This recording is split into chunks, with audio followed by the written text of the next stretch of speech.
வணக்கம், நான் உங்கள் chef Deena. Welcome back to chef Deena's kitchen. இனி நம்ம கிச்சனில் பார்க்க போது சாம்பார் சாதம்.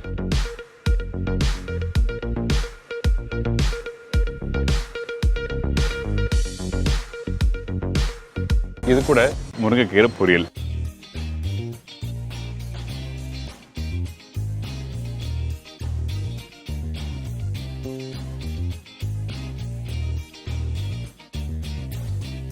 சாம்பார் சாதத்துக்கு தேவையான பொருட்கள்: பச்சை அரிசி 300 கிராம், துவரம்பருப்பு 150 கிராம், மிக்ஸ் வெஜிடபிள் 1 பவுல், சின்ன வெங்காயம் 100 கிராம், பெரிய வெங்காயம் 2 நம்பர், பெரிய தக்காளி 2 நம்பர், காய்ந்த மிளகாய் 5 நம்பர், மஞ்சத்தூள் 1/2 டீஸ்பூன், தனியா powder 1.25 table spoon, chilli powder 3/4 table spoon, சீரகம் தாளிப்புக்கு தேவையான அளவு, கடுகு தாளிப்புக்கு தேவையான அளவு, புளி ஒரு பெரிய லெமன் சைஸ், கருவேப்பிலை தேவையான அளவு, கொத்தமல்லி தேவையான அளவு, பெருங்காயம் சின்ன துண்டு, முந்திரி பருப்பு தேவையான அளவு, காய்ந்த திராட்சை தேவையான அளவு, உப்பு தேவைக்கேற்ற, நெய் 5 டேபிள் ஸ்பூன், நெல்லெண்ணெய் குக் பண்ணுறதுக்கு தேவையான அளவு.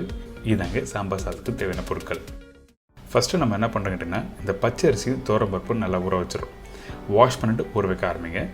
ஊற வைக்கிற டைமிங் என்ன கேட்டிங்கன்னா, குறைஞ்சபட்சம் ஒரு 2லேருந்து 3 மணி நேரம் நல்லா ஊறணும். அப்போ தான் நீங்கள் குக்கரில் போட்டு வேக வைக்கும்போது கரெக்டாக வெந்து வரும். சில பேருக்கு சாம்பார் சாதம் பண்ணும்போது அந்த பருப்பெல்லாம் அப்படியே முழுசாக இருக்கும் பார்த்தீங்களா. அதுக்கு என்ன காரணம் கேட்டிங்கன்னா, பருப்பு எந்த அளவுக்கு ஊறுதோ அந்த அளவுக்கு அந்த பருப்பும் அரிசியும் நல்லா வெந்து வரும்.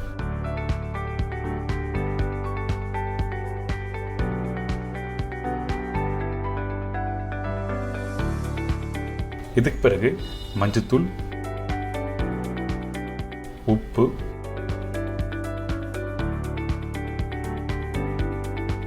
கொஞ்சம் கருவேப்பிலை, பெருங்காய கட்டி இதெல்லாம் போட்ட பிறகு தண்ணி ஊற்றுறோம். இந்த தண்ணியோட அளவு என்ன கேட்டிங்கன்னா, பெரிய கிளாஸ் எடுத்துக்கங்க. அந்த கிளாஸில் 4லேருந்து 4.5 கிளாஸ் அளவுக்கு தண்ணி ஊற்றி நீங்கள் குக்கரில் வேக விட்டு தான் 10லேருந்து 15 நிமிஷம் ஆகும். மீடியமான ஃப்ளேம் வச்சு குக் பண்ண ஆரம்பிச்சிருங்க.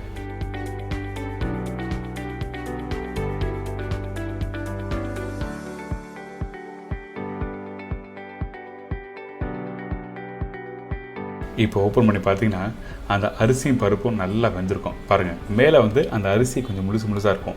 இந்த இடத்துல கொஞ்சம் நெய் போட்டு நல்லா மிக்ஸ் பண்ண ஆரம்பிங்க. கீழ்ப்பகுதியில் பார்த்தீங்கன்னா அந்த அரிசி நல்லா வெந்திருக்கும், மசிஞ்சு வரும். இந்த மாதிரி தான் இருக்கணும் நீங்கள் குக் பண்ணி முடித்த பிறகு. இதெல்லாம் கரெக்டாக நீங்கள் வீட்டில் பண்ணிங்கன்னா உங்களுக்கு சாம்பார் சாதம் டெக்ஸ்சர் சூப்பராக வரும். சில பேர் சாம்பார் சாதம் பண்ணுவாங்க, ஆனால் சாம்பார் தனியாக இருக்கும், அரிசி தனியாக இருக்கும். அதே டைமில் அந்த டெக்ஸ்சர் கரெக்டாக கொடுக்காது. அதனால தான் உங்களுக்கு தெளிவாக எப்படி பாயில் பண்ண சொல்லியிருக்கேன். இதுக்கப்புறம் இந்த சாம்பார் மசாலா எப்படி ரெடி பண்ண போகிறோம் பார்க்கலாம். ஃபஸ்ட்டு நல்லெண்ணெய் ஊற்றிருக்கேன். அதுக்கப்புறம் கொஞ்சம் நெய். இந்த நெய்யும் நல்லெண்ணெய் சூடான பிறகு கடுகு, சீரகம் தாளிப்பு போட்டிருக்கோம்.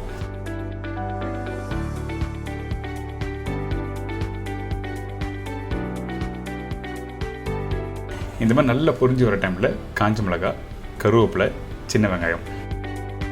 சாம்பார் சாதனாவே சின்ன வெங்காயம் ரொம்ப இம்பார்ட்டன்ட். ஆனால் நிறைய பேர் சின்ன வெங்காயம் யூஸ் பண்ணுறதில்ல. எந்த அளவுக்கு சின்ன வெங்காயம் அதிகமாக யூஸ் பண்ணலோ அந்தளவுக்கு டேஸ்ட் நல்லா சூப்பராக கொடுக்கும்.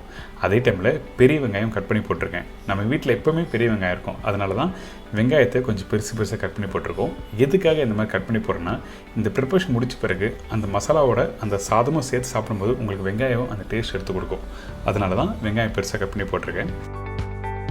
இதுக்கு பிறகு கட் பண்ணி வச்சுருக்க கேரட், பீன்ஸ், முருங்கைக்காய், அவரைக்காய், கத்திரிக்காய் இதெல்லாமே போட்டு ஜஸ்ட் மிக்ஸ் பண்ணுறோம். அதே டைமில் வெங்காயம் ரொம்ப நேரம் வதக்க வேண்டாம். வெங்காயம் போட்டு ஒரு 2 நிமிஷத்துலேயே காய்கறி போட ஆரம்பிக்கலாம்.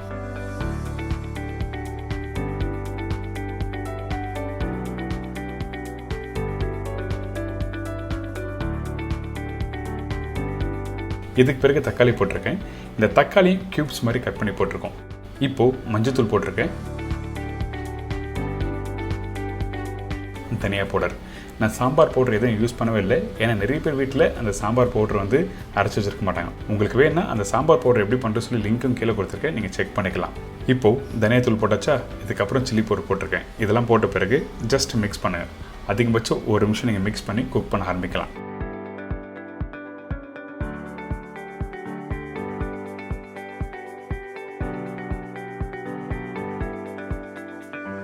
இதுக்கு பிறகு காய் நல்லா வெந்து வர்றதுக்கு தேவையான தண்ணி ஊற்றி நல்லா குக் பண்ணுறோம்.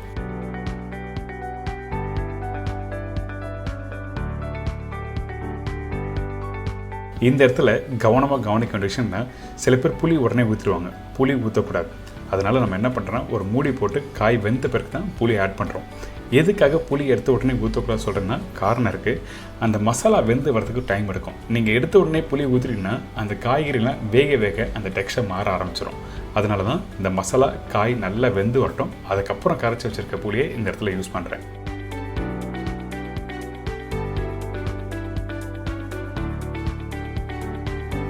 இந்த புளி தண்ணி ஊற்றின பிறகு நல்லா மிக்ஸ் பண்ணுங்கள். ஒரு 5லேருந்து 7 நிமிஷம் நல்லா கொதித்து வரட்டும். அதுக்கு பிறகு ஏற்கனவே வேக வச்ச சாதத்தில் மிக்ஸ் பண்ண போகிறோம்.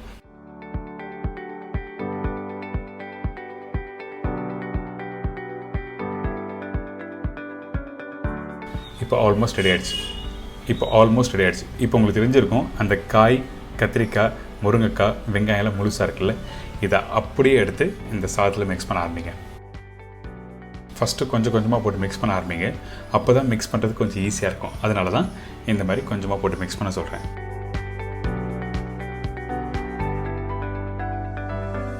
சாதம் கொஞ்சம் கெட்டியாக இருந்ததுன்னா இந்த இடத்துல கொஞ்சம் சுடு தண்ணி ஊற்றிக்கலாம். ஊற்றி நல்லா மிக்ஸ் பண்ண ஆரம்பிங்க. இந்த மாதிரி டெக்ஸ்டில் கரெக்டாக வந்துடணும். அப்போ தான் சாப்பிட்றதுக்கு நல்லாயிருக்கும். சில பேர் சாம்பார் சாதம் செய்கிறேன்னு சொல்லிட்டு தண்ணி மாதிரி விட்டுருவாங்க.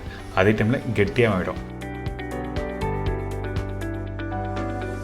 இதுக்கு பிறகு நம்ம என்ன பண்ண போகிறோம் கேட்டிங்கன்னா, இதில் நெய் கொஞ்சம் காய்ச்சி ஊற்ற போகிறோம். அதாவது கொஞ்சம் சூடு பண்ணி ஊற்ற போகிறோம். அந்த நெய் கொஞ்சம் லைட்டாக சூடான பிறகு நம்ம என்ன பண்ணுறோன்னா, முந்திரி பருப்பு, கொஞ்சம் காஞ்சி திராட்சை, கருவேப்பிலை இது எல்லாத்தையும் தாளித்து கொட்டுறோம். அதே இடத்துல கொஞ்சம் நல்லெண்ணெய் ஊற்றிருக்கேன். கொஞ்சம் தாராளமாக நெய் யூஸ் பண்ணால் ரொம்ப நல்லது. ஏன் கேட்டிங்கன்னா அந்த டெக்ஸ்சர் நல்லா எடுத்து கொடுக்கும். நீங்கள் வீட்டில் ப்ரிப்பரேஷன் முடித்த பிறகு உடனே கெட்டியாகிடும் பார்த்தீங்களா, அந்த மாதிரி வராமல் இருக்கிறதுக்கு இந்த மாதிரி நல்ல நெய் காய்ச்சி ஊற்றுறோம்.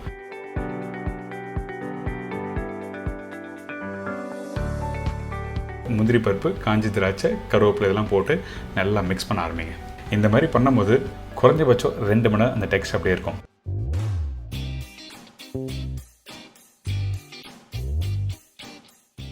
இதை தொடர்ந்து முருங்கைக்கீரை பொரியல். முருங்கைக்கீரை பொரியல் தேவையான பொருட்கள்: முருங்கைக்கீரை 100 கிராம், அதாவது 1½ கைப்பிடி, வேர்க்கடலை 150 கிராம், உளுத்தம்பருப்பு 1½ டேபிள் ஸ்பூன், காய்ந்த மிளகாய் 8லேருந்து 9 நம்பர், பூண்டு 6லேருந்து 8 பல்லு, மஞ்சத்தூள் சிறிதளவு, கடுகு 1/4 டீஸ்பூன், உப்பு தேவைக்கேற்ற, பெருங்காயம் 1/4 டீஸ்பூன், நல்லெண்ணெய் குக் பண்ணுறதுக்கு தேவையான அளவு. இதாங்க இந்த ப்ரிப்பரேஷன் தேவையான பொருட்கள். இந்த முருங்கைக்கீரை பார்த்தீங்களா, இந்த முருங்கைக்கீரை பிஞ்சான கீரையை தான் யூஸ் பண்ணணும். முத்தின கீரையை யூஸ் பண்ண வேண்டாம். அதாவது 1½ கைப்பிடி அளவு தான் நான் 100 கிராம் சொல்லியிருக்கேன் நான். இதுக்கப்புறம் இந்த வேர்க்கடலை.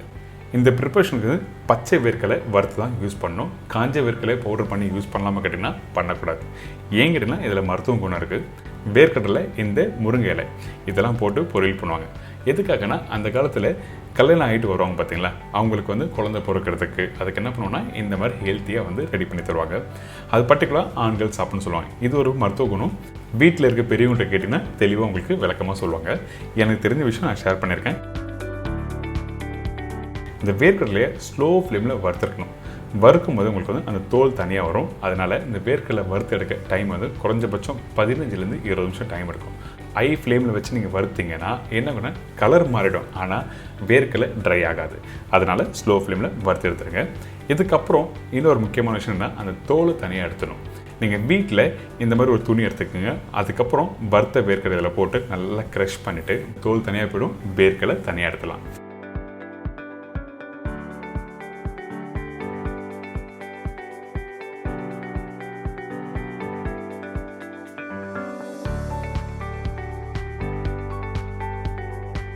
அடுத்து ரெடியான வேர்க்கடலையை நம்ம என்ன பண்ணுறோம், டேரெக்டாக மிக்ஸி ஜாரில் போடுறோம். இந்த இடத்துல வேர்க்கடலை மட்டும் போட போதில்லை, காய்ந்த மிளகும் நம்ம ஆட் பண்ணுறோம்.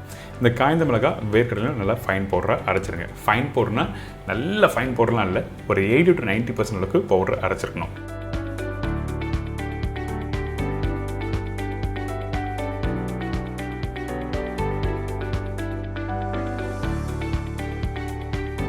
அடுத்தது இந்த கடாயில் எண்ணெய் ஊற்றிருக்கோம். எண்ணெய் தேவையான அளவுக்கு கொஞ்சமாக போடுங்க. நல்லெண்ணெய் மட்டும் தான் யூஸ் பண்ணணும். இந்த எண்ணெய் சூடான பிறகு கடுகு போட்டோன்னு நல்லா பொரிஞ்சு வரும்.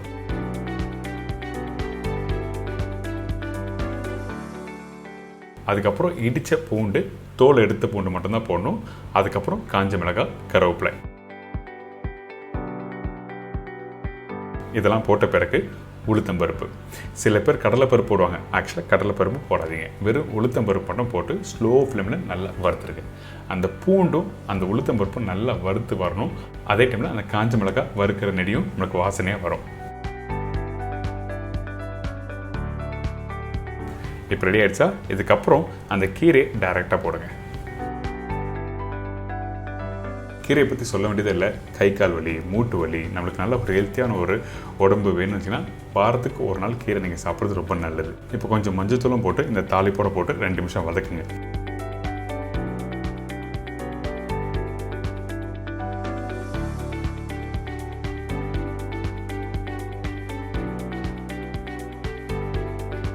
தண்ணி அதிகமாக போட்டு குக் பண்ணக்கூடாது. தேவையான அளவுக்கு மட்டும் தண்ணி போட்டு கொஞ்சம் உப்பு போடுங்க. உப்பு போட்ட பிறகு அந்த கீரை நல்லா வதங்கி வரும். இந்த இடத்துல மூடி போட்டு குக் பண்ணலாமா சில பேர் டவுட் வரும். மூடி போடக்கூடாது. அதே டைமில் இந்த கீரை நல்லா வெல்டனாக குக் பண்ணக்கூடாது. அதாவது ஒரு 70 to 80% அளவுக்கு வெந்து வர டைமில் அரைச்சி வச்சுருக்க இந்த வேர்க்கடலை பவுடர் இதில் ஆட் பண்ணுறோம். பார்த்திங்களா, இந்த வேர்க்கடலை பவுடர் குறைன்னு அரைச்சி வச்சுருக்கேன். இந்த வேர்க்கடலையை போட்ட பிறகு நம்ம என்ன பண்ணுறோம், அடுப்போட ஃப்ளேமை இன்க்ரீஸ் பண்ணுறோம். இன்க்ரீஸ் பண்ணிவிட்டு இந்த வேர்க்கடலை அதுக்கப்புறம் இந்த கீரை தாளிப்போட போட்டு நல்லா மிக்ஸ் பண்ணிவிட்டு அப்படியே எடுத்து சர்வ் பண்ணால் ஒரு சூப்பரான கீரை பொரியல் ரெடி.